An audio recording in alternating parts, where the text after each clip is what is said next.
یہ انسان موسیقی سنتا ہے، گانے سنتا ہے، کہتا ہے میرا ڈپریشن کم ہوتا ہے۔ مولانا آپ کو کیا بتاؤں کہ جب میں بہت زیادہ پریشان ہوتا ہوں تو میں بڑے زور سے گانے لگا کر سنتا ہوں، میری پریشانی ڈپریشن کم ہو جاتا ہے۔ اور کچھ لوگ اور بھی ہوتے ہیں بیچارے جو ذرا آگے بڑھ جاتے ہیں، وہ کہتے ہیں موسیقی روح کی غذا ہے۔ سن کر فیصلہ کیا اور کہا کہ موسیقی روح کی غذا ہے۔ ایک صاحب نے حضرت مولانا یوسف لدھیانوی رحمۃ اللہ علیہ کے سامنے کہہ دیا کہ حضرت وہ ایک صاحب ہیں، بہت بڑے گلوکار ہیں، وہ کہتے ہیں کہ موسیقی روح کی غذا ہے۔ تو حضرت نے آگے سے فرمایا بالکل ٹھیک ہی کہتا ہے۔ اب ان صاحب کو بھی توقع نہیں تھی کہ حضرت اس طرح اس کو بھی ٹھیک کہہ دیں گے، لیکن حضرت نے فوراً ایک جملہ بولا۔ حضرت نے فرمایا بالکل ٹھیک ہی کہتا ہے، جیسی روح ویسی غذا، جیسی روح ویسی غذا۔ پاکیزہ روح کے لیے پاکیزہ غذا، گندی روح کے لیے گندی غذا۔ لاہور میں، پنجاب میں ایک بہت بڑے پروفیسر ہیں، انہوں نے باقاعدہ اس پر ریسرچ کی ہے۔ وہ سائیکالوجی کے پروفیسر ہیں بہت بڑے، انہوں نے پی ایچ ڈی کا تھیسس لکھا ہے، اور پی ایچ ڈی کے تھیسس میں انہوں نے عنوان یہی رکھا ہے کہ موسیقی روح کی غذا ہے۔ مسلمان ہے اور بڑا قابل آدمی کہ موسیقی روح کی غذا ہے۔ اس پر دلائل دی اس نے، بہت سائنسی دلائل دی۔ تو ایک صاحب مجھے کہنے لگے کہ کالج یونیورسٹی میں پڑھاتا تھا، تو وہ کہنے لگے پروفیسر صاحب، حافظ صاحب وہ آپ سے ملاقات کرنا چاہتے ہیں، تو کس روز آ جائیں؟ میں نے کہا کسی روز آ جائیں، فلاں وقت فارغ ہوتا ہے۔ تو کہنے لگے بس تھوڑی سی تیاری کر لیجئے گا مولانا، کیونکہ وہ بڑی ریسرچ کی ہے اس نے اس موضوع پر کہ موسیقی روح کی غذا ہے۔ میں نے کہا کوئی بات نہیں، آنے دیجئے ان کو۔ تشریف لے آئے، بیٹھے، چائے وائے پی۔ میں نے کہا سنا ہے آپ نے بڑی ریسرچ کی ہے، آپ کا موضوع کیا تھا؟ میں انہی کے منہ سے سننا چاہتا تھا۔ میں نے کہا آپ کا ٹاپک کیا ہے، موضوع کیا تھا؟ کہنے لگے میرا موضوع تھا کہ موسیقی روح کی غذا ہے۔ میں نے کہا کمال کر دیا آپ نے ریسرچ کر کے، بڑی ان کو شاباش دی۔ جب وہ بڑے خوش ہو گئے، پھر اس کے بعد میں نے عرض کیا، میں نے کہا یہ جو آپ نے ٹائٹل پر لکھا نا موسیقی روح کی غذا ہے، بس مجھے اتنا بتا دیجئے کہ لفظ روح آپ کو کہاں سے معلوم ہوا ہے؟ یہ لفظ روح آپ کو کس نے بتایا؟ پھر میں شروع ہو گیا، میں نے کہا یہ کیمسٹری کے اندر، علم کیمیا میں آتا ہوگا۔ کہنے لگے نہیں وہاں نہیں ہے۔ میں نے کہا پھر علم طبعیات میں، فزکس میں آتا ہوگا۔ کہنے لگے نہیں وہاں بھی اس کسی کتاب میں لفظ روح نہیں ہے۔ میں نے کہا پھر یہ بیالوجی میں آتا ہوگا، علم حیاتیات میں آتا ہوگا۔ کہنے لگے وہاں بھی نہیں ہے۔ میں نے کہا پھر زوالوجی میں آتا ہوگا، علم حیوانیات میں آتا ہوگا۔ کہنے لگے وہاں بھی نہیں ہے۔ میں نے کہا پھر وہ جو ایم بی بی ایس میں ڈاکٹروں کو پڑھاتے ہیں نا اناٹمی، علم تشریح الاعضاء، تو میں نے کہا اس کے اندر ہوگا۔ کہنے لگے نہیں اس کے اندر بھی نہیں ہے۔ میں نے کہا پھر ڈاکٹروں کو ایم بی بی ایس کو پڑھاتے ہیں فزیالوجی، علم منافع الاعضاء، تو اس کے اندر ہوگا روح کا لفظ۔ کہنے لگے وہاں بھی نہیں ہے۔ یہ بھی میں بہت مختصر کر رہا ہوں۔ تو بات جب لمبی ہو گئی تو جب وہ کہنے لگے وہاں بھی نہیں ہے، وہاں بھی نہیں ہے، تو پھر میں نے عرض کیا، میں نے کہا میں آپ کو بتاؤں کہ آپ کو لفظ روح کہاں سے معلوم ہوا ہے؟ کہنے لگے بتائیے۔ میں نے کہا وحی الہی سے، وحی الہی سے، قرآن سے، اور تو کوئی کتاب ہے ہی نہیں جس میں لفظ روح موجود ہو۔ تو میں نے کہا جس وحی الہی نے روح کے بارے میں آپ کو بتایا ہے، اسی وحی الہی سے پوچھ لیتے کہ روح کی غذا کیا ہے۔ الا بذکر اللہ تطمئن القلوب، الا بذکر اللہ تطمئن القلوب، آگاہ رہو اللہ کے ذکر سے دلوں کو اطمینان ہوتا ہے۔ اس کے بعد صرف ایک ہی جملہ تھا۔ حافظ صاحب کہتے تھے مجھے، کہنے لگا حافظ صاحب واقعی سوچ میں غلطی ہو گئی، سوچ میں غلطی ہو گئی۔ لفظ روح بھی ہمیں کس نے بتایا ہے؟ قرآن نے بتایا۔ تو کبھی کبھی سننے میں غلطی ہو جاتی ہے، سنتا ہے انسان، فیصلہ کرتا ہے درست ہے، لیکن اس غلطی کی اصلاح ممکن ہے صرف کس سے؟ وحی الہی سے۔ ورنہ وحی الہی سے ہمیں معلوم ہوتا ہے کہ یہ جب انسان گانا سنتا ہے تو اس کو بڑا مزہ آتا ہے، اس لیے کہ موبائل کی دنیا ہے، آج بچنا بہت مشکل ہو گیا، تو حدیث سامنے رکھنی ہوگی جو ہمارے تمام طلباء علماء کو معلوم کہ الغناء ينبت النفاق في القلب كما ينبت الماء الزرع او كما قال علیہ الصلوۃ والسلام کہ یہ گانا انسان کے دل کے اندر نفاق کو اس طرح اگاتا ہے جیسے کہ پانی کھیتی کو اگاتا ہے کہ آپ پانی دیں زمین کو، خود بخود پودے اگنے لگیں گے، بالکل اسی طرح گانے سنتے جائیے، خود بخود نفاق اگے گا، ایمان اتنا تھوڑا رخصت ہوگا، پھر نہ نماز کو دل کرے گا، نہ ماں باپ کا کہنا ماننے کو دل کرے گا، نہ نیک کام کرنے کو دل کرے گا، پھر گناہ میں جانے کو دل کرے گا۔ یہی نفاق کی نشانیاں ہوتی ہیں۔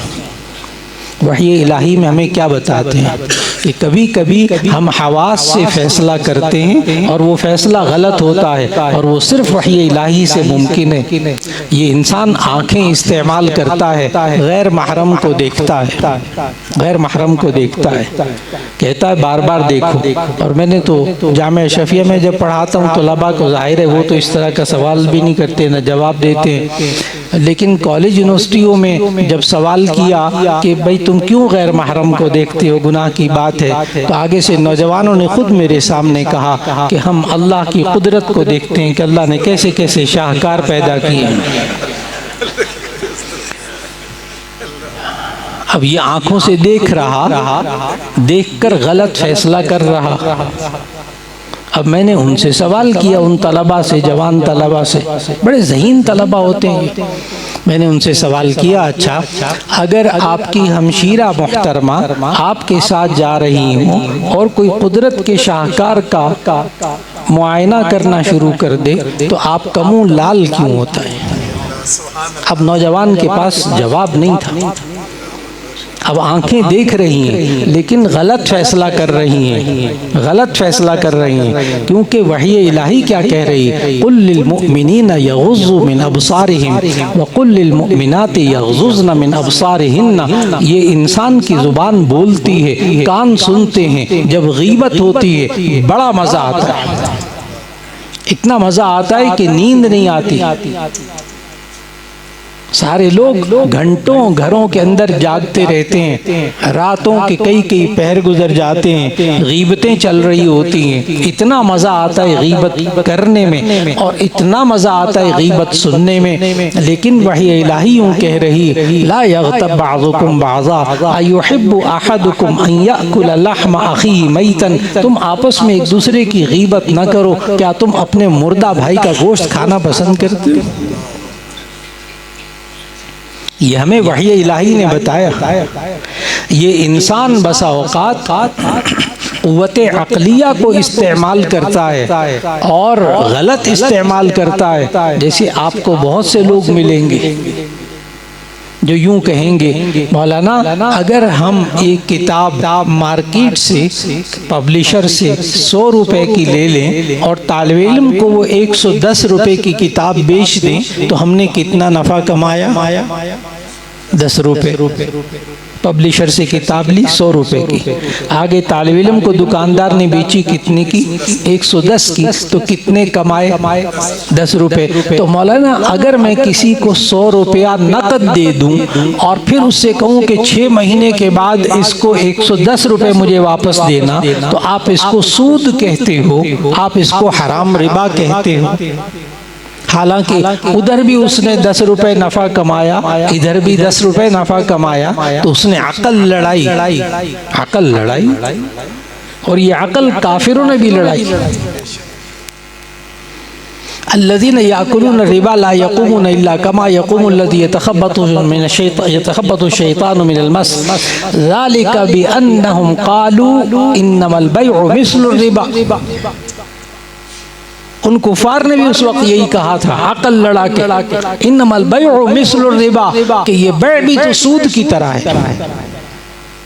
وہاں بھی 10 روپے کماتے ہیں، یہاں بھی 10 روپے کماتے ہیں۔ اللہ تعالیٰ نے آگے پتہ کیا کہا فوراً آیت میں؟ اللہ تعالیٰ نے حساب کتاب کی باریکیاں نہیں بتائیں. وہ عقل لڑاتے تھے، کہتے تھے انما البیع مثل الربا، یہ بیع بھی تو کس کی طرح ہوتی ہے؟ سود کی طرح ہوتی ہے. وہاں بھی 10 روپے کماتا ہے، یہاں بھی 10 روپے کماتا ہے، کیا فرق ہے بیچ میں؟ اللہ تعالیٰ نے پھر بینکنگ کی باریکیاں نہیں بتائیں. اللہ نے آگے کہا فوراً آگے، جب انہوں نے کہا انما البیع مثل الربا، اللہ نے آگے کہا احل اللہ البیع وحرم الربا، اللہ نے بیع کو حلال قرار دیا ہے اور ربا کو حرام قرار دیا ہے. بات ختم ہو گئی. یہاں بہت سے لوگ بیٹھے ہوئے ہیں جو بیچارے کبھی کبھی یہ زبان پر لے آتے ہیں. معاشرے میں آپ کو بہت سارے لوگ ملیں گے، وہ کہتے ہیں مولانا ربا، سود کی تعریف، اس کی ڈیفینیشن قرآن میں کیوں نہیں؟ ربا کی تعریف قرآن میں نہیں ہے، ربا کی ڈیفینیشن تعریف قرآن میں نہیں ہے. اچھا، یہ نبی صلی اللہ علیہ وسلم نے بتائی. وحی الہی ہے، حدیث بھی وحی الہی ہے. اچھا، بات ہوگی اس کی شروع میں. لیکن مفسرین نے یہ لکھا کہ اللہ نے یہاں بیع اور ربا میں فرق نہیں بتایا، ربا کی تعریف نہیں کی. یوں کہا کہ بیع اللہ نے حلال کر دی ہے اور سود کو حرام کر دیا ہے. یہاں مفسرین نے بڑے کمال کی بات لکھی، بڑی توجہ سے آسان کر کے بیان کروں گا. اگر آپ کے سامنے ایک سیب ہو اور ایک مالٹا ہو، ایک سیب ہو اور ایک مالٹا، دونوں گول گول، لیکن آپ میں سے کتنے لوگ ہیں جو کہ سیب کو مالٹا کہیں اور مالٹے کو سیب کہیں؟ کوئی بھی نہیں. کیوں؟ آپ کو سیب کا پتہ ہے کہ کیا ہوتا ہے، لہذا آپ اس کو سیب کہتے ہیں، اور مالٹے کا بھی آپ کو پتہ ہے، اس لیے آپ مالٹے کو مالٹا کہتے ہیں، کبھی سیب کو آپ مالٹا نہیں کہتے. سمجھ میں آئے؟ کیونکہ آپ کو دونوں چیزوں کے بارے میں پتہ ہے اچھی طرح. اب مفسرین کیا لکھتے ہیں؟ مفسرین یہ لکھتے ہیں کہ بیع اور ربا کا فرق، بیع سود، بیع بیچنا، خرید و فروخت کرنا، اور ربا سود. تو بیع اور ربا یعنی بیع اور سود میں اللہ نے فرق نہیں بتایا. اگر ربا کی تعریف کر دیتے تو کتنا اچھا ہوتا، کتنی بات واضح ہو جاتی. اس کا جواب مفسرین نے یہ لکھا کہ بیع اور ربا کے اندر، غور سے جملہ سنیے گا پھر میں اس کو تھوڑا سا واضح کروں گا. بیع اور ربا کے اندر فرق تو اس وقت کے کافروں کو بھی معلوم تھا. بیع اور ربا میں فرق اس وقت کے کافروں کو بھی معلوم تھا، تبھی تو انہوں نے بیع کو بیع کہا، ربا کو ربا کہا. اس لیے اللہ نے ربا کی تعریف قرآن میں بیان ہی نہیں کی. ایمان والوں کو پہلے سے پتا تھا اور کافروں کو بھی پتا تھا کہ بیع اور ربا میں فرق ہوتا ہے، ورنہ وہ کیوں کہتے انما البیع مثل الربا؟ وہ سیب اور مالٹے کی مثال ذہن میں رکھیے گا. اگر آپ کو پتا ہے کہ سیب سیب ہے اور مالٹا مالٹا ہے تو آپ کبھی مالٹے کو سیب نہیں کہیں گے، سیب کو مالٹا نہیں کہیں گے. انہوں نے جب ربا اور بیع کے لیے الگ الگ لفظ استعمال کیے ان کافروں نے، تو ان کافروں کے ذہن میں یہ بات موجود تھی کہ ربا کیا ہوتی، بیع کیا ہوتی. تو معلوم ہوا کہ ہمیں اس عقلی گمراہی سے بھی بچانے والی کون سی چیز ہے؟ وحی الہی. ہم حواس سے اور ہم عقل سے فیصلہ کرتے ہیں، کبھی کبھی غلطی ہوتی ہے. اور بڑی توجہ سے ذہن میں رکھیے گا کہ ہمیں وحی الہی سے اور کیا پتہ چلتا ہے. وحی الہی سے ہمیں دوسری بات پتہ چلتی ہے، اس کائنات کا پیدا ہونا، اس انسان کا پیدا ہونا، اس کائنات کا آغاز، یہ بھی ہمیں وحی الہی سے معلوم ہوتا ہے. جب درس آپ بار بار سنیں گے، تشریف رکھیں گے، اور جب سنتے ہیں انہیں معلوم ہے کہ اللہ نے انسان کی پیدائش کے بارے میں بھی بتایا، اور اللہ نے انسان کیا پوری کائنات کی پیدائش کے بارے میں ایک ایک بات بتائی وحی الہی کے اندر.